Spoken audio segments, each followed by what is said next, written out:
Hi friends, welcome back to Sarla's cook book. ఈరోజు నేను brain fry చేస్తున్నాను. దానికోసం బ్రెయిన్ క్లీన్ చేస్తున్నాను. చూడండి, ఇక్కడ బ్రెయిన్ పైన మనకి ఇలా సన్నని పొరలాగుంటుంది.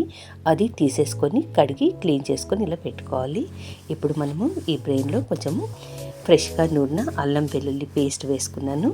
కొంచెం పసుపు, బ్రెయిన్కి సరిపడా కొంచెం ఉప్పు ఇవి వేసుకొని మంచిగా కలుపుకోవాలండి.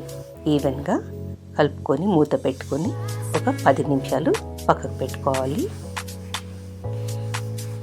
ఇప్పుడు బ్రెయిన్కి నేను ఇక్కడ ఫ్రై చేయడానికి బ్రెయిన్ ఫ్రైకి ఆనియన్స్ కొంచెం ఎక్కువగానే పడుతున్నాయండి. నేను ఇక్కడ 4 ఆనియన్స్ తీసుకున్నాను, మీడియం సైజు. కొంచెం పచ్చిమిర్చి, ఒక 3 పచ్చిమిర్చి ఇలా సన్నగా కట్ చేసుకొని మనం ఆయిల్లో ఫ్రై చేసుకోవాలి. ఆనియన్స్ కొంచెం లైట్గా కలర్ చేంజ్ అవ్వగానే కొంచెం అల్లం వెల్లుల్లి పేస్ట్, కొంచెం ఉప్పు, కొంచెం పసుపు వేసుకోవాలి. ఇక్కడ కొంచెం ధనియాల పొడి వేసాను, కొంచెం కారం వేసాను. ఇప్పుడు ఇవన్నీ ఆయిల్లో మంచిగా మనము ఫ్రై చేసుకోవాలి. చిన్న మంట మీదనే మనం ఫ్రై చేసుకోవాలండి. ఇప్పుడు ఇవన్నీ మంచిగా ఫ్రై అయిపోయినాక కొంచెం వాటర్ యాడ్ చేస్తున్నాను. ఎందుకంటే ఉల్లిపాయ అనేది మనకు కొంచెం మెత్తపడాలండి, అప్పుడే మనకు ఫ్రై అనేది చాలా టేస్టీగా ఉంటుంది.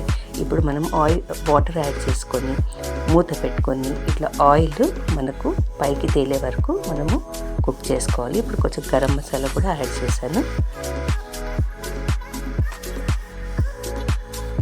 చూడండి, ఇప్పుడు ఆయిల్ అంతా తేలింది ఆనియన్స్ మీద. ఇప్పుడు మనము ఈ స్టేజ్లో ఇప్పుడు బ్రెయిన్ యాడ్ చేసుకుందాము. బ్రెయిన్ యాడ్ చేసుకొని కలుపుకోకుండా మూత పెట్టుకోవాలండి. ఒక 2 to 3 minutes బ్రెయిన్ కుక్ కానివ్వాలి.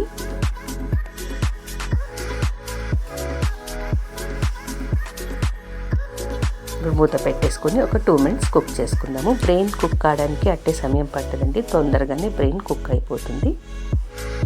ఇప్పుడు మనము మెల్లగా ఫ్లిప్ చేసుకుందాం, తిప్పుకుందాం బ్రెయిన్. ఎందుకంటే బ్రెయిన్ తొందరగా వీరికిపోతుంది కాబట్టి నిదానంగా తిప్పుకోవాలి. ఇంకొక సైడ్ ఫ్రై చేసుకుందాము.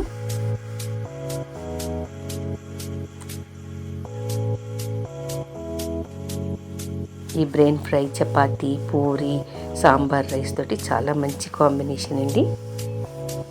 అయిపోయిందండి, బ్రెయిన్ ఫ్రై అయిపోయింది. ఇప్పుడు నేను ఇక్కడ కొత్తిమీరతో గార్నిష్ చేస్తున్నాను. మీకు ఈ రెసిపీ నచ్చినట్టయితే తప్పకుండా లైక్ చేయండి, షేర్ చేయండి అండ్ సబ్స్క్రైబ్ చేసుకోండి. పక్కనే ఉన్న బెల్ ఐకాన్ని యాక్టివేట్ చేసుకోండి ఫర్ ద అప్డేట్స్. ఇంకొక మంచి రెసిపీతో మళ్ళీ మీ ముందుంటాను.